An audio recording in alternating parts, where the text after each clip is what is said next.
Am I the a-hole for not forgiving my wife for kissing another guy even though she was suffering from PPD? My wife gave birth about 1 year ago and she changed. She was angry all the time, suspicious and paranoid of everyone. I think her mother filled her head against me. She would constantly accuse me of cheating, and mother-in-law and her would talk bad about me on the phone when I was not home. One day, she said she's leaving me and her mother was packing her stuff. She left with our daughter to her mother's house. Later that night, she called me and told me that she kissed a guy and asked me how it feels to be cheated on, accusing me again of being a cheater and how I betrayed her. I finally had enough and told her to not come back. Then she started blowing up my phone, and I refused to reply back or take up her calls. She did show up in our house after 2 days and asked me for help with her mental state. I took her to the hospital and she was diagnosed with PPD and was put on medication. She started slowly returning back to her normal self. I think she has healed and can manage by herself from now on, so it was the right time for me to divorce her. So I served her divorce papers a few days ago. She's not happy about it and begging me to not divorce her. She's blaming it on PPD. I understand that her head was messed up, but I don't tolerate cheating.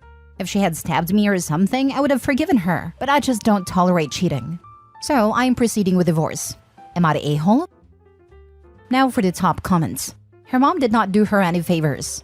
Tell her to talk to her mom about this. Yes, mother-in-law was living the stereotype.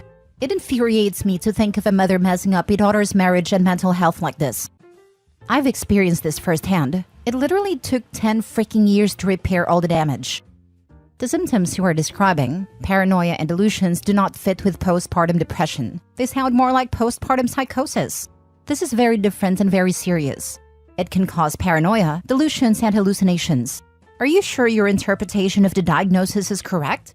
Years ago, when I worked in mental health, I worked with a social worker who had to have a client section because she had visited, and the client was oiling up the baby on a baking tray and about to put it in the oven because she thought it was a chicken. Postpartum psychosis. Well, mom certainly is toxic.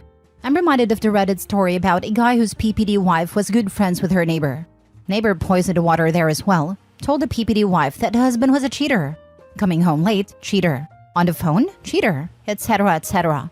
Husband was not cheating. He was working more hours to save money and did everything he could to help PPD wife. Tried to get her meds. PPD wife became inconsolable over the cheating and left him and the baby. She eventually took her own life because of the lies of a toxic neighbor. The toxic neighbor had the absolute gall to ask him if she could speak at a funeral. It was so sad. No, it was tragic. Just saying that your wife may be, or had been, in an easily manipulative state. Her mother is feeding her garbage about you, and perhaps that should be taken into account before pulling a trigger like divorce. Sounds to me like she kissed the guy to punish you, not to sleep with him. It's immature, but I don't consider it cheating. I've been cheated on, so normally I jump on a cheat wagon fast. But just be hesitant to divorce someone who isn't in their right mind, who someone they trusted implicitly was feeding them lies while they were in a depressive state, and did something that she would absolutely not have done if those things weren't in play. I mean, did you ever have any concerns about cheating before all this happened? If you value the marriage and family, it might be worth getting your wife the help she needs with her depression, go to counseling together, and then decide whether or not the marriage will work. Next story. Am I the a-hole for kicking my boyfriend and his kid out because his son was constantly scaring my baby on purpose? I was diagnosed with PPD, so I'm not sure if this is playing a part in my actions or not. I've been with my boyfriend for 6 years, and he has a 12-year-old son, Jake. I've owned my home for nearly 10 years now. They moved in 2 years ago. Our daughter is 3 months old. Now, Jake loves his sister. He's always holding her and trying to help. But there's been a massive issue since I had her with him purposely scaring her, walking up to her and yelling "Rah!" He thinks it's hilarious when she does startle reflexes, and then laughs when she cries, saying, "Aw, I'm sorry. I didn't mean to scare her like that," but continues laughing and continues purposely trying to scare her. At least 4 times a day. Now, I have always told him to cut the crap. I've told him several times that he is hurting her ears. I've told him several times that it's not funny. And then not even 3 days ago, I lost it entirely and told my boyfriend and him that if he purposely scared my kid again, then they would be evicted and gone from my constant life. I said this because while my boyfriend does correct his kids sometimes, he also tells me I'm overreacting. I said that it's natural for kids to think it's funny when babies get startled, and I simply don't understand because I've never been around multiple kids. His son has a half-brother and apparently did the same with him when he was a baby. But anyways, I lost it and threatened to kick them out. And in that moment, I truly felt like an a-hole because Jake looked sad and just went to his room. But like Last night I stepped out of the room for a minute and my daughter was in her swing. Jake went to sit here, and when I was out of the room, I heard Jake, very loudly and fast, say, "What are you doing?" in a baby voice, and my daughter starts screaming immediately following. I heard my boyfriend take care of it. And then like an hour later, I went to the bathroom and the baby was in her seat. Then I heard "rah" followed by the baby crying, yet again. So I told them to pack their stuff and get out now. I didn't wait for a response, because now I'm trying to calm down my baby. Jake tried apologizing and said it was a habit, and my boyfriend started protesting, saying it's not a big deal, and I just refused to acknowledge their excuses and told them to leave. My boyfriend sat down on a chair, said he wasn't going anywhere, and that this is his house too. So I said I would leave then, and have cops serve him an eviction notice. He tried begging me to calm down and kept saying, "He's freaking 12. What do you expect? He's not going to be perfect." I left and this morning I filed for their eviction. Everyone thinks I'm being ridiculous here, but Jake refuses to stop and I'm tired of him purposely yelling in my daughter's face to scare her 4+ times a day. Edited to add, I also have asked Jake why he does this, and he has said he thinks it's funny when kids cry. Not the a-hole. Yes, he's 12. Old enough to know better and to not do it. Old enough to listen to instructions. Would he like it if you startled him every morning? No. He's 12 but he's being an a-hole, and it sounds almost sadistic. Yeah, it will escalate when the baby is no longer scared by it. OP needs to protect herself and the baby at her home. I hope she sees this in case she starts backpedaling. That's exactly what I was thinking. If he thinks it's funny when babies cry, when she no longer jumps at scares, will he do little things to hurt her in order to make her cry? Not the a-hole. Jake thinks it's funny to scare a baby and laughs when she cries. I would consider his behavior abuse, especially since he's been told numerous times to stop. Even after threatened with eviction, he still did it. It almost seems like a power trip to him, picking on a smaller person with the express intent of scaring them. It might be that he is jealous because he isn't getting all of the attention. Regardless, he needs help. And repeated trauma experience for a 3-month-old baby startling them to tears multiple times a day is traumatizing, begins to program their brain. This level of early development is so crucial. The accidents we do as parents and family are enough to break them. Repeatedly being yelled at and startled by a random monster her brain has no means to process is a surefire way to mess up her development, permanently. The fact that the dad doesn't know that nor defend the baby from it, and like others have said, likely wise not with a second mother and baby in his role as a dad, is an unforgivable offense. Next story. Am I the a-hole for giving my children permission to defend themselves and ruining my brother's visit? My brother has 2 stepkids, 10 and 8, that are absolute brats. He is infatuated with their mother though, so he will not discipline them. It's fine, because we do not see them much. Over the holidays, he came over with his family and the kids were horrible. My daughter 11 and my son 10 wanted nothing to do with them, so I gave them permission to go to their rooms and lock the doors to keep the peace. My brother and his wife started complaining because my kids were being bad hosts. I said I wasn't going to make my children unhappy to appease his. Eventually, my kids did come out to try and play together again. His kids started pushing my son around. He told them to stop, but they wouldn't. My daughter told them to stop bugging her brother, but they wouldn't. They came to us and told us what was going on, and my brother called them tattletales and told them to just go play and deal with it themselves. I asked him if that's what he really wanted. He said yes, let kids be kids. So, I took him to my daughter's room and pointed out that she had multiple belts and trophies for martial arts. Then I showed him my son's room, same thing. Then I went back to the living room and told my kids, in front of him and his wife, that they had my permission to defend themselves. He immediately called his kids over and told them to behave. Their mom was not pleased. She said that her kids were just having fun. And I said that my kids' idea of fun was probably a little more violent than hers. Long story short, they behaved for about 10 minutes and then they decided to test my kids. One black eye and an arm bar later, his kids are sitting on a couch while my brother and his wife yell at me for raising brutes. For the record, each of his kids, although younger, are bigger than my daughter, and they had multiple warnings to play nice. So, currently there is a huge family fight because I let my kids beat up his innocent angels. Unfortunately for him, most of the people that have met his kids are asking what they did to provoke mine. My mom says that I should not have told my kids to defend themselves. I told her that she was welcome to host any and all gatherings that involved those brats. Last time they were there, they destroyed a stuffed animal that had the remains of her last dog. She doesn't like having them in her house either. Am I the a-hole? My mom says that I should not have told my kids to defend themselves.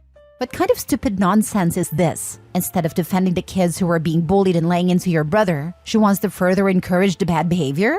I wouldn't trust anyone around my kids who's defending the stepkids' behavior, and I'd make that known. Some people are so determined to keep the peace in the short term and avoid hard confrontations that they willfully blind themselves to problems that will cause long-term damage. Easier for mom to ignore the stepkid's bratty behavior and pressure other family members to do the same than have a hard discussion with her son about his and his wife's parenting, risking her relationship with said son in the process. I imagine that this isn't the first time OP's brother has thrown a fit to get his way. It has maybe threatened his mom with no contact if she didn't side with him in the past issues, while OP has historically been more measured. If that's the case, then mom is relying on OP being the reasonable party to appease brother, as she'd prefer to keep a strained relationship with both her children rather than risk losing one, even if that means taking the blatantly incorrect side in conflicts between them, knowing that OP probably isn't going to escalate the same way that brother would. Not a-hole. Always encourage your children to stand up to bullies, regardless of relation. Yep, this early lesson reaps lifelong benefits. Last story. Am I the a-hole for leaving my husband's kids out of my will? I, 52 female, married John, 58 male, 15 years ago. When we met, he had been widowed for about 3 years and had 2 children from his previous relationship, Mark, 24 male, and Lisa, 22 female. I never met his first wife, and as far as I know, they were a happy family until an accident took her away. And John was devastated for almost a year until he started coming out of his shell. When I came into the picture, he was still heavily involved with his former in-laws, and had 2 young children as a young father under his care, so he was taking all the help he could from them, and they were his emotional support. I had no problem with that, and made it known to him that I would never try to come between him and any relationship that he and his first wife had created. When things became serious and I was introduced to his kids, they made it known instantly to me that I would never replace their mother, and that they weren't particularly pleased with my presence at their home. I accepted that, and I, in agreement with John, decided that we would let our relationship advance slowly to let the kids adjust, and that I would never force myself as a stepmother or anything like that. And I didn't move in until they explicitly said it was okay, and we got married with their blessing.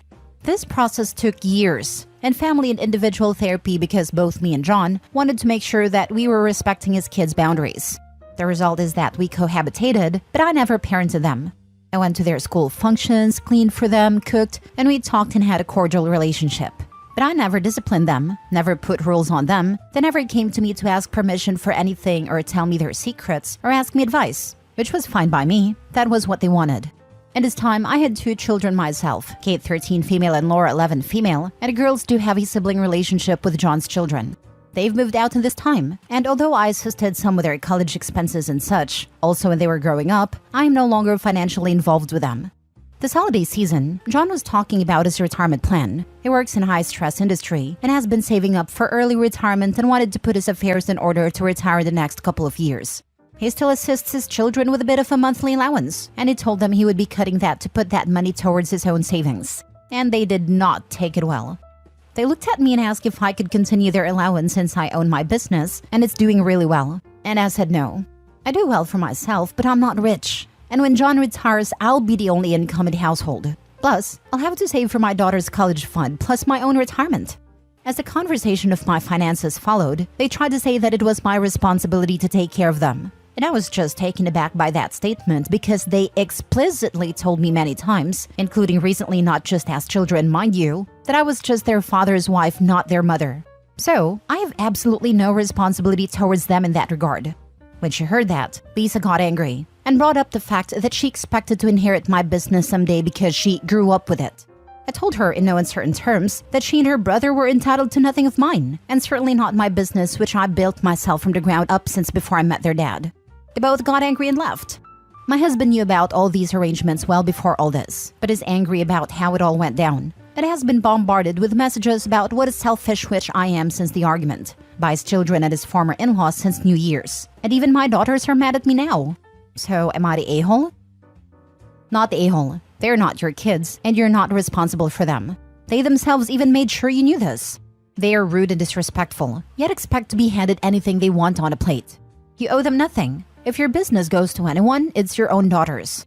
Don't back down from this. They're not, never will be, and never have been your responsibility, which is what they wanted. But even my daughters feel like their siblings are part of this. I always felt like they as kids should put the boundaries and I shouldn't be the one overstepping. But now everyone is turning on me? I don't know if I really did something wrong.